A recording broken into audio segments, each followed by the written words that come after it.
د حضرت ابو هريره رضی الله عنه نه روایت دی چې رسول الله صلی الله علیه وسلم ته یو کس راغی او عرض یې وکړل: ای د الله رسوله، غیبت څه شی دی؟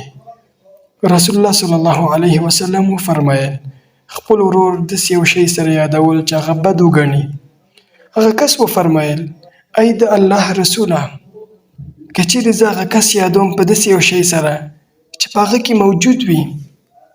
رسول الله صلی الله علیه وسلم وفرمایل: که ته هغه په داسې یو شی سره یادوي چې په هغه کې موجود وي، همدا غیبت دی.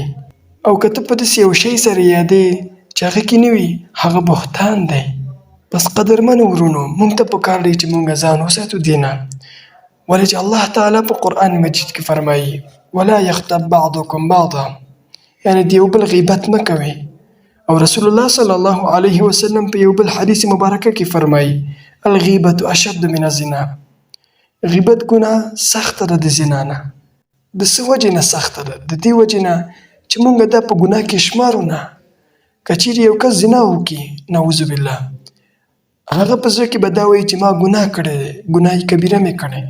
او که چیرې یو کس غیبت کوي، هغه دا فکر نه کوي چې زما نه ګناه کېږي. پس معزز ورونو، الله تعالی دې موږ ته توفیق راکړي چې موږ ځان غیبت نه وساتو.